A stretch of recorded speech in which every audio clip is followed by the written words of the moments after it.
Keep your opinions about my marriage to yourself. That's what I should have said years ago. Instead, I smiled politely while strangers, family members, and even close friends dissected my relationship like it was their personal entertainment. But last week, something snapped inside me, and I finally found my voice. What happened next shocked everyone who thought they knew me, and honestly, it shocked me too. My name is Jasmine, I'm 31 years old, and I've been married to my husband Quentin for 7 years. What you're about to hear might sound familiar if you've ever had people stick their noses where they don't belong. But trust me, this story has a twist that nobody saw coming, and by the end, you'll understand why I refuse to apologize for the life I've built. Let me take you back to where it all began, because understanding our foundation is crucial to understanding why their attacks cut so deep, and why my response was so explosive. Quentin and I met during our residency at Chicago General Hospital.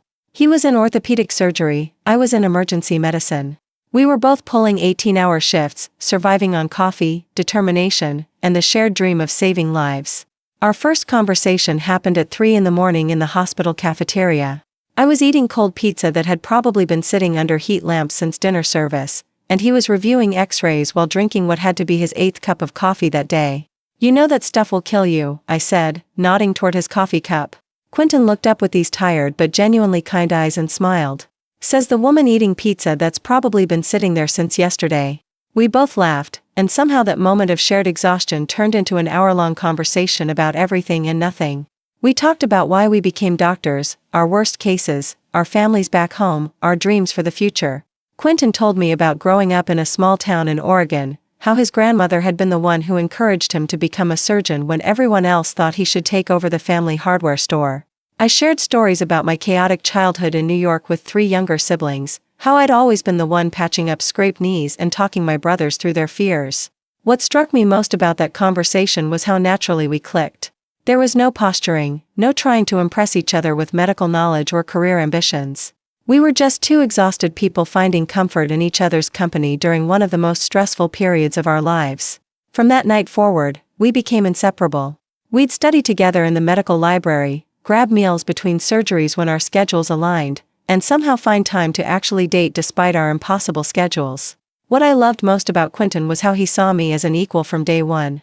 When I aced a particularly difficult trauma case involving a car accident with multiple victims, he was genuinely proud, not threatened. When he successfully completed his first solo knee replacement surgery, I was right there in the observation deck cheering him on like it was the Super Bowl. We supported each other through the hardest parts of residency. When I had a patient die during my shift and I came home crying, Quentin held me while I processed the grief and guilt. When he struggled with a complex spinal surgery and doubted his abilities, I helped him practice the procedure and reminded him of all the lives he'd already saved. We were partners in every sense of the word, building each other up instead of competing. Our relationship wasn't without challenges, of course. We had different communication styles, different approaches to handling stress, and we occasionally disagreed about medical procedures or treatment plans. But we worked through those differences with respect and compromise. When we fought, which was rare, we fought fair. No name-calling, no bringing up past mistakes, no trying to win at the expense of the relationship. The proposal happened during our final year of residency, in the same hospital cafeteria where we'd first met. Quentin had planned this elaborate romantic gesture involving rose petals and a string quartet, but he got called into emergency surgery just as he was about to execute his plan. Instead, he proposed at 2 a.m. with a ring pop from the vending machine, promising to replace it with the real thing later. I said yes immediately, not because of the ring he would buy, but because I couldn't imagine building a life with anyone else. Our wedding was small and perfect. We wrote our own vows, promising to support each other's dreams, share life's responsibilities equally, and always communicate with honesty and kindness. Quentin's vows included a line that still makes me smile: "I promise to always see you as my equal partner, never as someone I need to protect or provide for, but as someone I get to build an amazing life with." After we graduated from residency and got married, we made the decision to start our own practice together. It was risky, expensive, and required us to work even longer hours than we had during residency. I handled emergency consultations and urgent care, while Quentin focused on orthopedic procedures and sports medicine. We shared everything: the financial burden of starting a business, the stress of building a patient base, the long nights spent reviewing cases and planning treatments. Those first 2 years were intense but incredibly rewarding. We celebrated every small victory together, from our first month in the black to our first 5-star patient reviews. We worked side by side, trusted each other's medical judgment completely, and found that our different specialties complemented each other perfectly. When emergency patients came in with orthopedic injuries, I could assess and stabilize them before passing them to Quentin. When his surgical patients had complications that required emergency intervention, he knew I could handle whatever came up. But that's when the comments started, and looking back, I realized they began almost immediately after people saw how successful we were becoming. At first, they were subtle and easy to dismiss. Quentin's Aunt Dolores would visit our new office and make little remarks like, "Oh, how nice that Quentin lets you work here too," or, "I'm sure it's helpful having a nurse on staff." When I corrected her that I was actually a doctor and co-owner of the practice, she would laugh and say, "Of course, dear, but you know what I mean." My own family wasn't much better. My cousin Beatrice would say things like, "You're so lucky Quentin doesn't mind that you're never home to cook for him," or, "I hope you're still making time to take care of your husband's needs." When I explained that we shared cooking responsibilities and that Quentin was perfectly capable of taking care of himself, she would give me this pitying look and say, "Well, every marriage is different, I suppose." I tried to brush these comments off, thinking people just needed time to understand that we had a different kind of marriage than what they were used to. I told myself that they meant well, that they were just expressing concern in their own misguided way. But the comments kept coming, and they started getting more pointed and more frequent. At family gatherings, I'd overhear Quentin's Uncle Frederick telling people, "Well, she got lucky catching Quentin when she did. A successful surgeon like him could have had anyone. He could have married a model or an heiress, but he chose to settle down with someone more practical." The way he said practical made it sound like a character flaw. Meanwhile, my own family members would pull me aside to whisper advice that made my skin crawl. "You know, dear, a good wife should really be awake before her husband to make him breakfast. That's what keeps a marriage strong," my great-aunt Minerva would say. "And you might want to think about cutting back on work once you have children. Men need to feel like they're the providers." These conversations always left me feeling frustrated and defensive, but I didn't know how to respond without starting a family war. So I would smile, nod, and change the subject, hoping that eventually people would accept our relationship for what it was. I started noticing a pattern in these comments that made them even more infuriating. People seemed to view our relationship through this weird lens where everything good that happened to us was somehow because of Quentin, and everything I contributed was either dismissed or seen as me not fulfilling my wifely duties.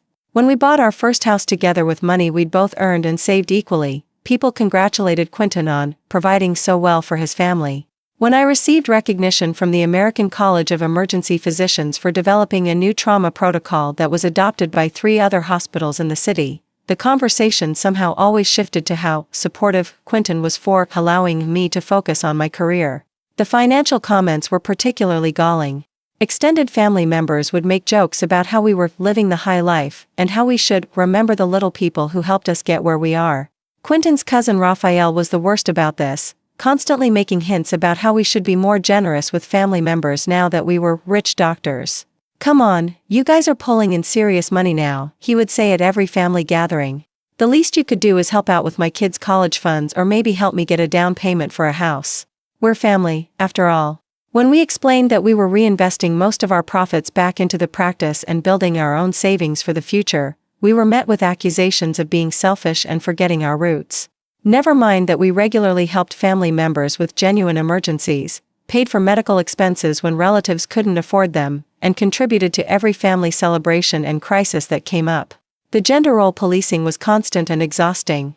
At every family dinner, someone would make a comment about how I should be doing more cooking, cleaning, or traditional wife work. When people learned that Quentin did his own laundry, ironed his own shirts, and often cooked dinner for both of us, they acted like this was somehow emasculating for him and selfish of me. In my day, wives took pride in taking care of their husbands, Quentin's grandmother Iris would say. "A man works hard all day, the least his wife can do is have a hot meal waiting for him when he gets home." When I pointed out that I also worked hard all day and that we both got home around the same time, she would shake her head sadly and mutter something about modern women not understanding what marriage was really about. The criticism wasn't limited to family members. Colleagues, acquaintances, and even patients would sometimes make comments that revealed their assumptions about our relationship. At medical conferences, people would assume I was Quentin's nurse or assistant, even when I was wearing a name tag that clearly identified me as Dr. Jasmine Rodriguez. When we gave joint presentations about our practice, audience members would direct all their questions to Quentin, even when the questions were about emergency medicine procedures that were clearly my area of expertise. Social situations were particularly challenging. At dinner parties or networking events, wives of other doctors would pull me aside to give me advice about how to keep my man happy or warn me about the dangers of being too independent in marriage. They would share stories about friends whose marriages had failed because the wives had been too focused on their careers or not attentive enough to their husbands' needs. These conversations always left me feeling like I was living in some kind of time warp. Here I was, a successful emergency physician who had worked just as hard as my husband to build our practice and our life together, being lectured about the importance of having dinner on the table and keeping my opinions to myself. But the most frustrating part was how these attitudes affected my relationship with Quentin. Not because he shared these views, he absolutely didn't, but because the constant criticism created pressure that we had to actively work to resist. When family members would criticize me for not being traditional enough, Quentin would feel caught in the middle between defending me and keeping peace with his family. When people would praise him for allowing me to work or helping with household tasks, he would get frustrated because it implied that my career was a hobby and his contributions to our home were unusual and praiseworthy rather than just normal adult behavior.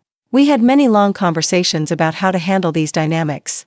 Quentin was always supportive of me, but he struggled with how to respond to family members without causing permanent rifts. He wanted to defend our relationship, but he also didn't want to alienate people we cared about. I appreciated his position, but I was getting increasingly frustrated with being the target of everyone's criticism while he was mostly seen as the victim of my non-traditional approach to marriage. People would tell him he was too good for me, that he deserved better, that he should put his foot down and make me be more of a traditional wife. The breaking point came during a dinner party at Quentin's brother Hector's house last month. We'd had a particularly great week at the practice. I'd successfully handled a multi-trauma case involving a family of 5 who had been in a serious car accident, and Quentin had completed a complex spinal surgery that restored mobility to a young athlete who had been told he might never walk again. We were both feeling proud, grateful, and excited about the work we got to do together. But from the moment we walked into Hector's house, I could feel the familiar tension in the air. The extended family was all there, aunts, uncles, cousins, in-laws, and family friends. It was the kind of gathering where everyone felt entitled to comment on everyone else's life choices. Hector's wife Penelope immediately started in with her passive-aggressive comments. "Oh, Jasmine, you look tired. Are you getting enough sleep? You know, when Hector and I were newlyweds, I always made sure to wake up an hour before him to have his coffee ready and his clothes laid out. It really sets the tone for the whole day." I forced a smile and said, "Actually, Quentin and I usually wake up at the same time since we both have early surgeries most days. We take turns making coffee depending on who gets up first." Penelope's expression shifted to something between pity and disapproval. "Well, I suppose that works for some people. But I've always believed that a woman should take care of her husband's needs first. That's what creates a harmonious home. When a man feels truly cared for, he's happier and more successful." Before I could respond, Quentin's Aunt Dolores joined the conversation. "Penelope's absolutely right. I've been married for 35 years, and I can tell you that the secret to a happy marriage is knowing your role and sticking to it. Men need to feel like men, and women need to let them." I felt my jaw clench, but I tried to keep my voice steady. "I think the secret to a happy marriage is mutual respect and partnership. Quentin and I both feel fulfilled because we support each other's goals and share responsibilities." "That's very modern of you, dear," Dolores replied with a condescending smile. "But modern doesn't always mean better. Look at the divorce rates these days. Maybe there's something to be said for the old ways." At this point, Quentin's cousin Raphael decided to join the conversation from across the room. "Speaking of the old ways, Quentin, when are you going to buy your old man that fishing boat he's been wanting? Now that you're doing so well, I figure you can afford to take care of family." Quentin looked confused. "What fishing boat? Dad never mentioned wanting a boat." "Oh, come on," Raphael continued, getting louder and drawing attention from the rest of the room. "Don't play dumb. Everyone knows doctors make bank. And since Jasmine's working too, you've got double the income. The least you could do is help out the family that supported you through medical school." I felt my temper starting to rise, but I tried to keep my response reasonable.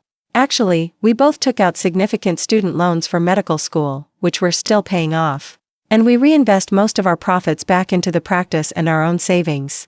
We help family when there are genuine emergencies, but we can't fund everyone's wish lists." The room went quiet for a moment, and I could feel everyone's attention focusing on our conversation.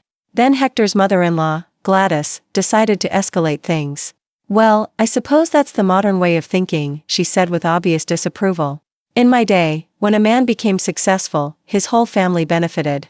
We understood that we were all in it together. But I guess some people are more selfish than others." That comment stung, especially because Quentin and I had actually been quite generous with family over the years. We'd paid for medical expenses, helped with emergency repairs, contributed to wedding and funeral costs, and given graduation gifts to all the young people in the family. But apparently, none of that counted because we hadn't bought anyone a boat. But Gladys wasn't finished. "And frankly, I don't understand why family finances are even an issue. If Jasmine would just stay home like a proper wife, there wouldn't be any confusion about whose money is whose." Before I could respond to that outrageous comment, Penelope decided to really go for the throat. "Gladys is right. And honestly, Jasmine, I don't understand why you're still working such long hours anyway. Quentin makes enough to support you both comfortably. A good wife would be home taking care of the house and preparing for children. Instead, you're out there competing with your own husband. It's not natural, and it's not healthy for the marriage." I looked around the room and saw nods of agreement from several family members. Even worse, I saw the uncomfortable expression on Quentin's face as he tried to figure out how to navigate this minefield without offending anyone.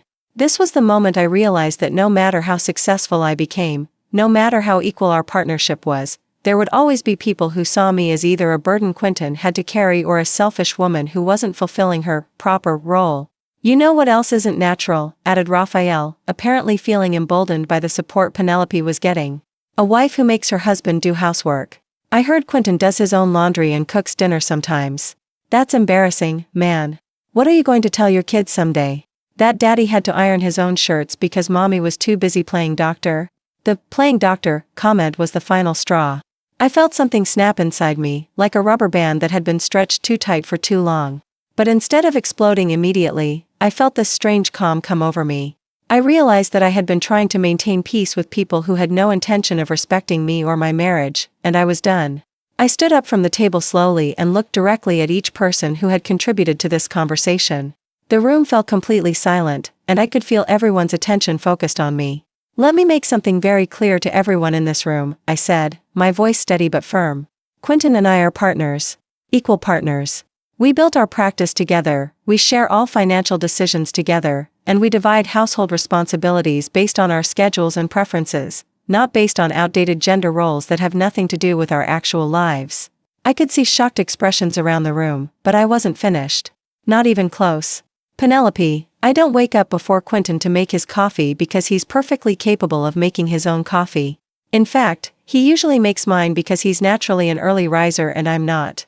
When one of us cooks, it's because we enjoy cooking or because it's convenient based on our schedules, not because it's some kind of wifely obligation. And when neither of us feels like cooking, we order takeout or go to a restaurant, because we're adults who can make those decisions without consulting a handbook on what makes a good wife." Penelope's face was turning red, but I continued, turning to address Raphael. "Raphael, our financial success doesn't make us responsible for funding anyone else's hobbies or lifestyle choices. We work 80-hour weeks, we've sacrificed years of our lives to build our careers, and we've earned every dollar we make. We decide together how to spend it, save it, and share it. If Quentin's father wants a fishing boat, he can save up and buy one himself, just like we did when we wanted to start our practice." I turned to address Gladys directly. "And Gladys, there is no confusion about whose money is whose. It's our money, earned by both of us, spent by mutual agreement. The idea that I should quit my job so that you can more easily keep track of our finances is so absurd I don't even know how to respond to it." Now I addressed the whole room, making sure to make eye contact with each person who had participated in the attack on my marriage. "For everyone who thinks I got lucky to catch Quentin, let me remind you of a few facts. I graduated summa cum laude from medical school. Quentin graduated magna cum laude. I scored higher on my MCAT. I was accepted to more residency programs. I've published more research papers.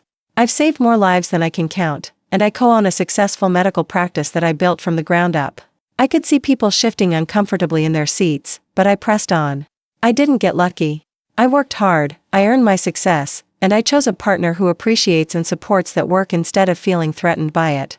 Quentin didn't settle for me. He chose me because we're intellectually compatible, emotionally supportive of each other, and we share the same values about what makes a partnership work. The silence in the room was deafening, but I still wasn't finished. 7 years of pent-up frustration was pouring out of me, and I realized I had a lot more to say. And for those of you who think there's something wrong with Quentin doing women's work like laundry and cooking, let me educate you about what a real partnership looks like. Quentin does his own laundry because I hate ironing, and he's particular about how his shirts look. I handle most of the cooking because I enjoy it and I'm better at it. He takes care of the yard work because he finds it relaxing. I handle our financial planning because I'm better with numbers and investment strategies. I look directly at Raphael. None of this has anything to do with gender roles or who's supposed to do what according to some imaginary rulebook. It has to do with two adults dividing responsibilities based on their skills, preferences, and availability. That's what mature, functional relationships look like. Finally, I turned back to Penelope, who had started this whole conversation.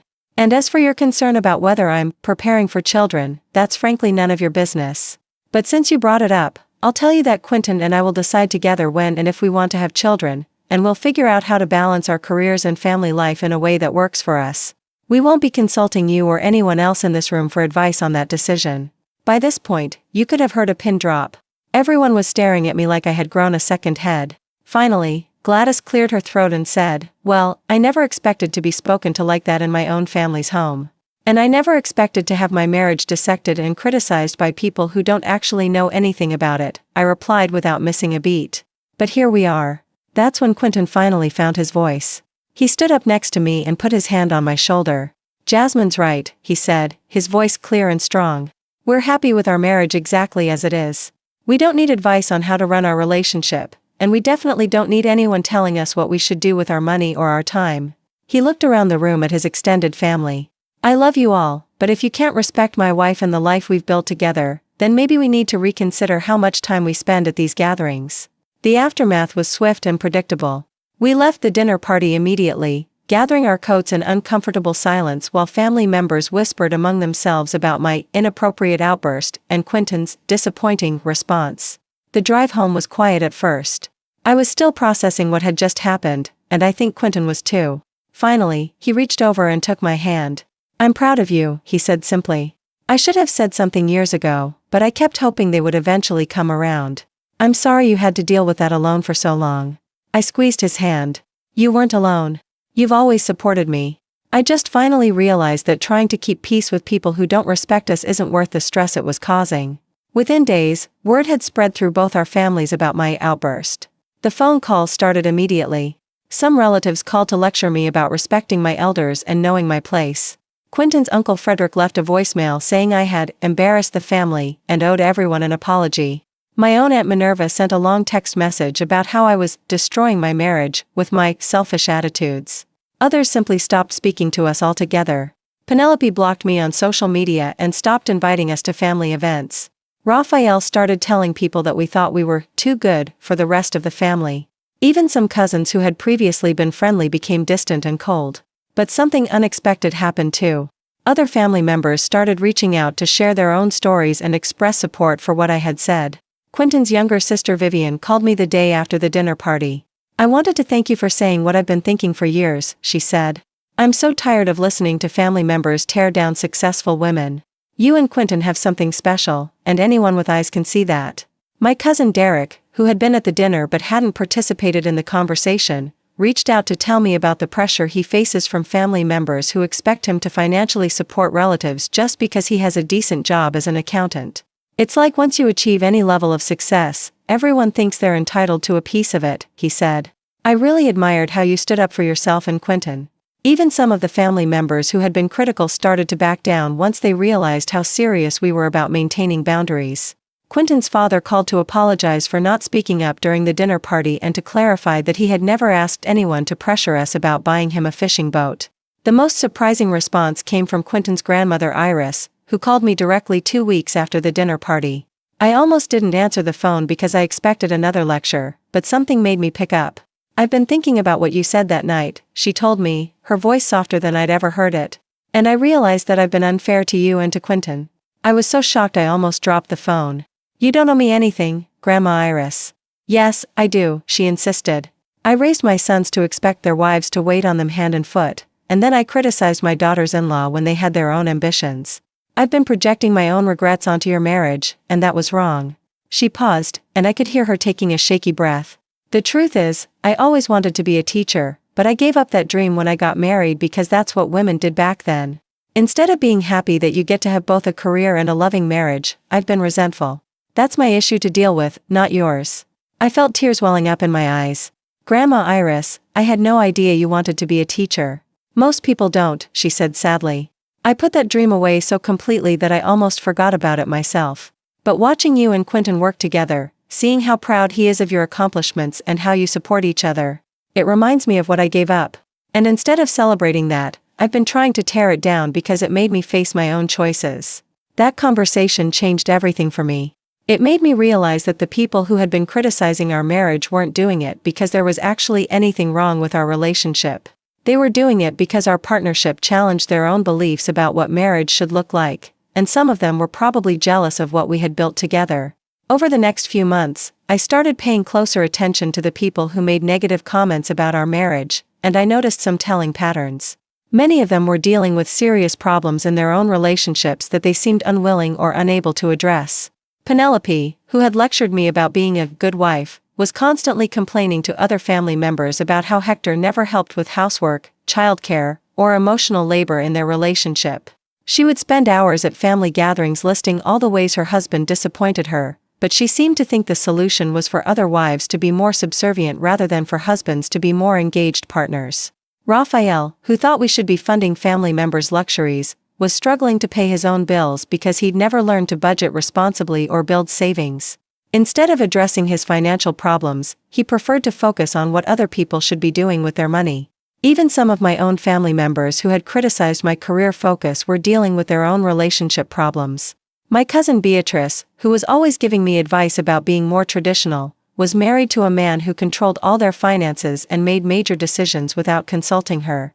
She seemed to think that if she could convince other women to accept less in their marriages, it would validate her own choices. I realized that when people see a couple who genuinely enjoys each other's company, supports each other's goals, and shares responsibilities equally, it can be threatening to those who have settled for less in their own lives. Instead of examining their own situations and working to improve them, it's easier to tear down what others have built and insist that happiness like ours is impossible, unrealistic, or somehow wrong. This insight helped me understand that the criticism we faced wasn't really about us at all. It was about other people's fears, regrets, and unresolved issues being projected onto our relationship. The experience taught me something valuable about setting boundaries that I wish I had learned years earlier. For too long, I had tried to keep peace by letting people make comments about my marriage without pushing back.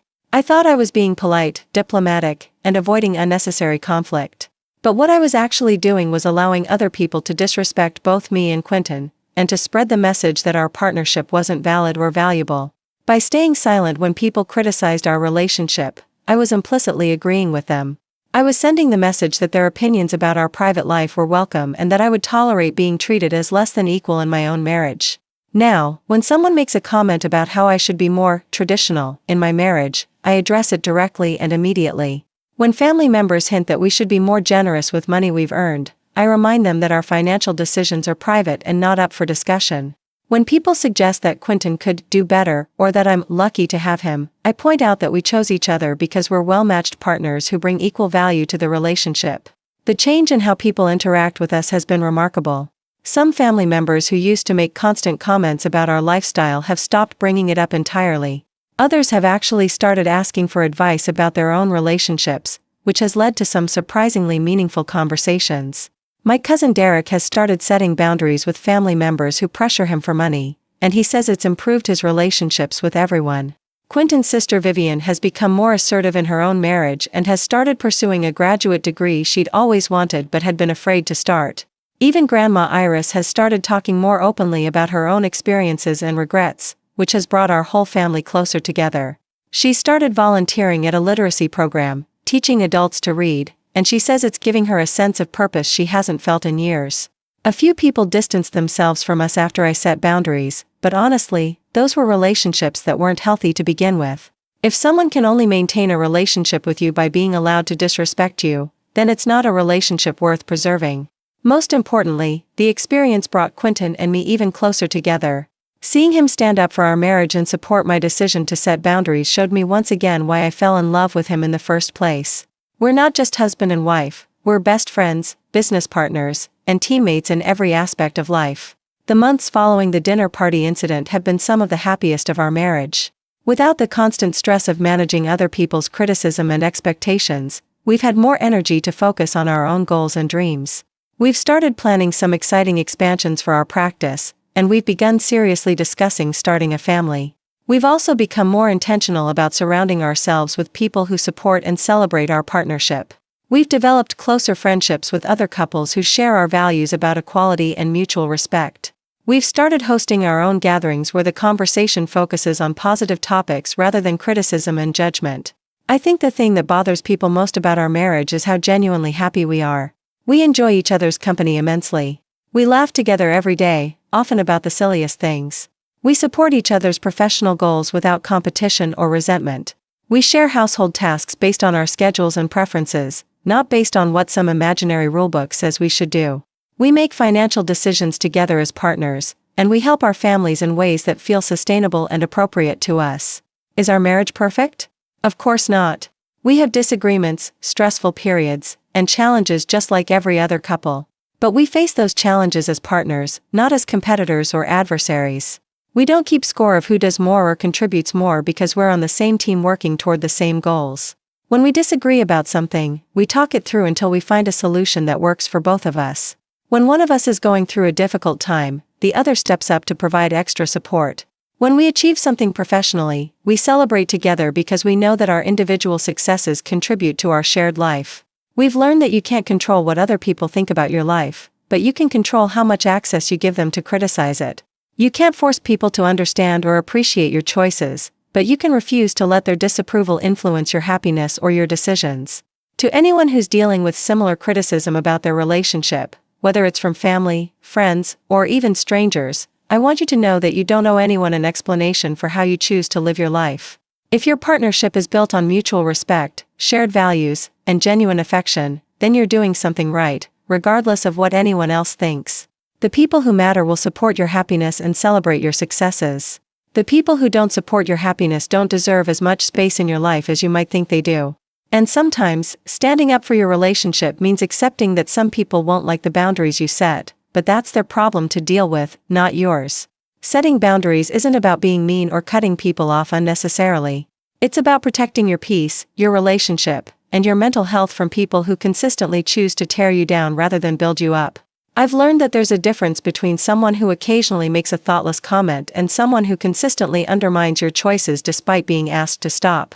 The first type of person usually apologizes when you explain how their words affect you and makes an effort to be more supportive. The second type doubles down on their criticism and tries to make you feel guilty for standing up for yourself. The people in that second category aren't acting out of love or concern for your well-being. They're acting out of their own insecurities, frustrations, and need to control other people's lives. You don't owe them unlimited patience or the right to repeatedly disrespect you just because you share DNA or have a history together. Since that dinner party confrontation, I've developed what I call the 3-strike rule for handling criticism about my marriage.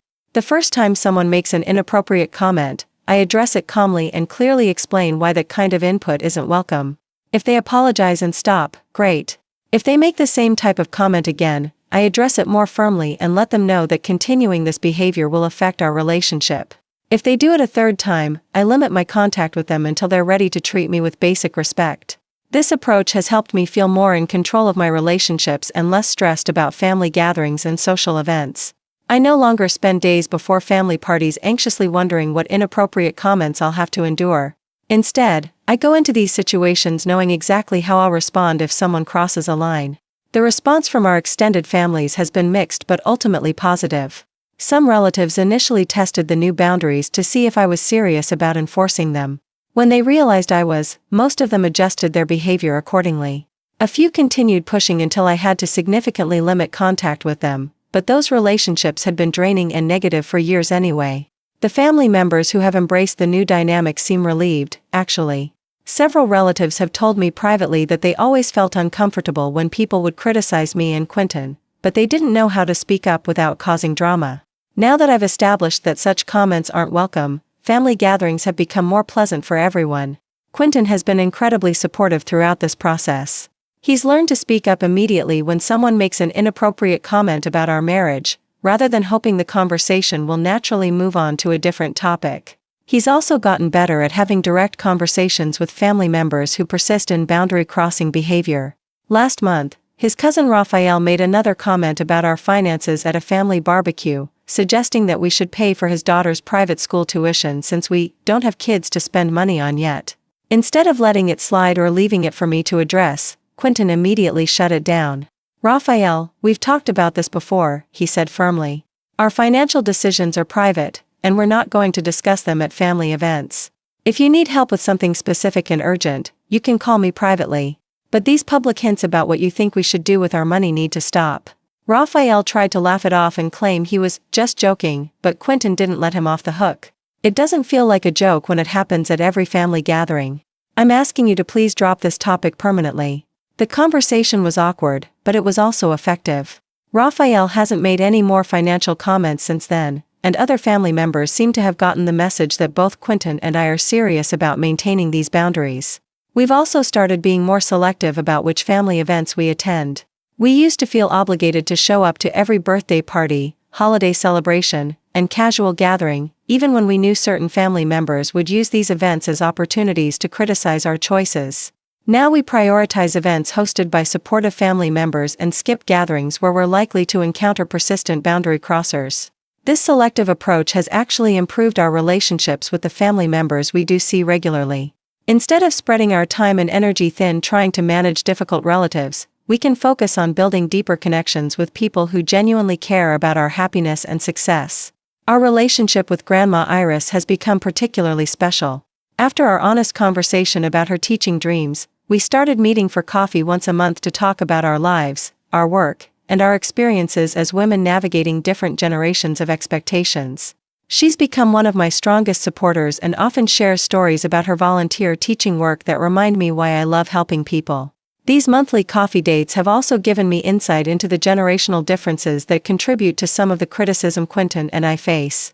Grandma Iris has helped me understand that many older family members genuinely believe they're offering helpful advice based on what worked in their marriages. The problem is that what worked for marriages in the 1950s and 1960s doesn't necessarily apply to modern partnerships between two career-focused individuals. In my generation, most wives didn't work outside the home, so there wasn't any question about who did what, Grandma Iris explained during one of our conversations. The husband earned the money, the wife managed the house and children. It was simpler in some ways, but it also meant that women like me who had other dreams had to give them up completely. She paused to sip her coffee, then continued. "When I see you and Quentin sharing everything equally, part of me is envious because you get to have what I always wanted. But part of me is also scared for you because I don't know how it works when both people have demanding careers." I think some of the older family members are expressing that fear as criticism because they don't know how else to talk about it. This conversation helped me realize that not all of the criticism we receive comes from a place of malice or desire to control us. Some of it comes from genuine worry based on limited understanding of how modern marriages work. That doesn't make the criticism less hurtful or more appropriate, but it does help me respond with more compassion when possible. I've started trying to distinguish between comments that come from concern and comments that come from judgment or control. When Grandma Iris occasionally worries aloud about whether we're both too busy with work to properly care for each other, I can address her concern with patience and reassurance. When Penelope makes snide remarks about my priorities as a wife, I recognize that as an attempt to make me feel inferior, and I respond accordingly. The difference is in the spirit behind the comment and the person's willingness to listen to my response. Grandma Iris asks questions because she wants to understand our relationship better.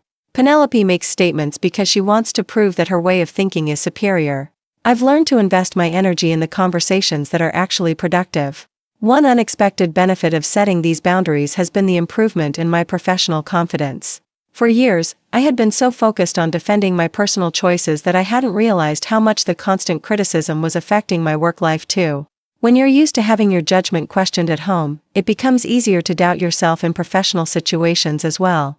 I found myself second-guessing medical decisions, deferring to male colleagues even when I had more expertise in a particular area, and downplaying my accomplishments to avoid seeming too ambitious or too aggressive. But after standing up for myself so definitively with family members, I started noticing those same patterns at work and challenging them.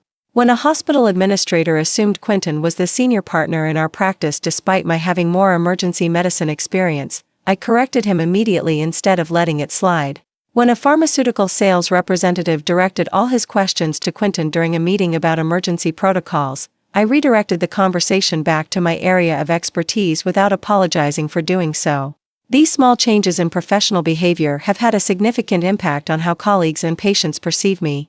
I'm more confident in my medical opinions, more assertive in advocating for my patients, and more comfortable taking leadership roles in collaborative projects. Several colleagues have commented on the positive change in my professional presence, though they don't know about the personal growth that sparked it. Quentin has noticed this change too, and he's told me how proud he is to see me embracing my expertise more fully. "You've always been brilliant," he said recently, "but now you seem to really own that brilliance instead of hiding it to make other people comfortable." That comment made me realize how much energy I had been wasting trying to make myself smaller to accommodate other people's insecurities. Not just with family members, but in all areas of my life. I had been unconsciously dimming my own light to avoid making others feel threatened or inadequate. Now I approach both personal and professional situations with the understanding that my success, happiness, and confidence are not threats to other people unless they choose to see them that way. If someone feels diminished by my accomplishments, that's a reflection of their own self-esteem issues, not a problem I need to solve by achieving less or celebrating less. This shift in mindset has improved not just my marriage and family relationships, but also my friendships, professional networks, and overall sense of self-worth. I'm more selective about whose opinions I value, more confident in my own judgment, and more willing to pursue opportunities that excite me even if they might make some people uncomfortable. The ripple effects have been remarkable. Other women in our medical community have started reaching out to me for mentorship and advice about balancing demanding careers with personal relationships.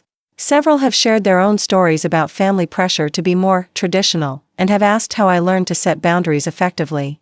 These conversations have made me realize how common our experience actually is.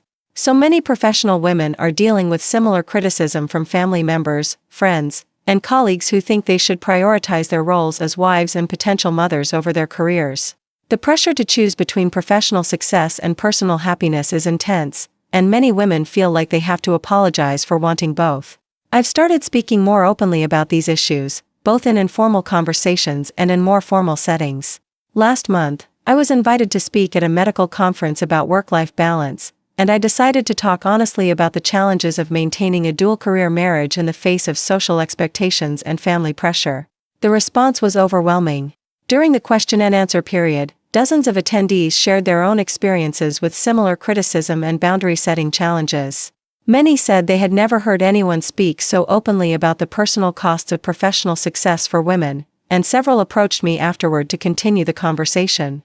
One young resident told me that my presentation gave her permission to stop apologizing for her ambition and to start looking for a partner who would support her career goals rather than see them as competition. An established physician shared that she had been considering scaling back her practice because of family pressure, but my talk reminded her why she became a doctor in the first place and encouraged her to stand firm in her choices. These interactions have been incredibly fulfilling and have given me a sense of purpose beyond just defending my own marriage. I realize now that by standing up for my partnership with Quentin, I'm also standing up for the idea that women can have successful careers and loving relationships without sacrificing one for the other. The speaking opportunities have also brought Quentin and me closer together in a new way. He started attending some of these events with me, and hearing me talk publicly about our relationship has given him new insights into how the criticism we face affects not just me, but both of us and our partnership.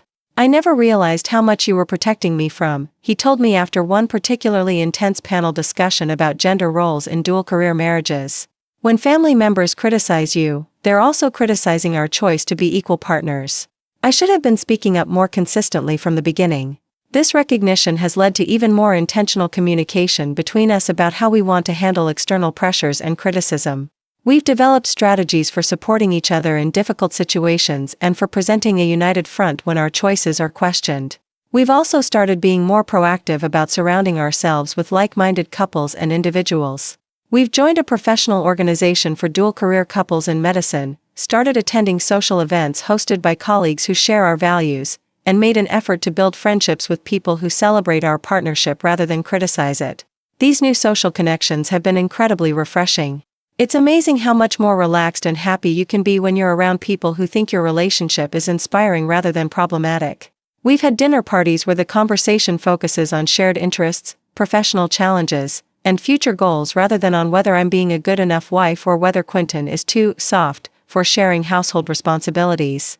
Building this supportive community has also given us perspective on just how toxic some of our previous social dynamics had become. When you're constantly defending your choices, it's easy to lose sight of why you made those choices in the first place. Spending time with people who understand and appreciate our partnership has reminded us of what we're building together and why it's worth protecting. Today, 2 years after that explosive dinner party confrontation, Quentin and I are stronger and happier than we've ever been. We're still running our practice together, still sharing responsibilities at home, and still genuinely enjoying our life together. We've learned to protect our partnership from people who don't understand or support it, and we've built a community of friends and colleagues who celebrate what we've accomplished together. We've also started that family we were planning. I'm currently 6 months pregnant with our first child, and we're both excited about the adventure ahead. We've already had several conversations about how we want to handle work-life balance once the baby arrives, and we're confident that we can figure it out together just like we've figured out everything else. Of course, the pregnancy has brought a new round of unsolicited advice and criticism from some family members. People have opinions about whether I should take maternity leave, whether we should hire help, whether Quentin should reduce his surgical schedule, and dozens of other decisions that are frankly none of their business. But this time, I'm ready for them. I've learned that you can't control what other people think about your life, but you can control how much energy you spend trying to manage their opinions. The people who matter will support whatever decisions we make as a family. The people who don't support us don't get a vote in how we raise our child or organize our lives. When someone makes an inappropriate comment about our parenting plans or our career priorities, I address it quickly and clearly, then move on to more interesting topics. I refuse to spend family gatherings defending choices that we've made thoughtfully and deliberately as partners.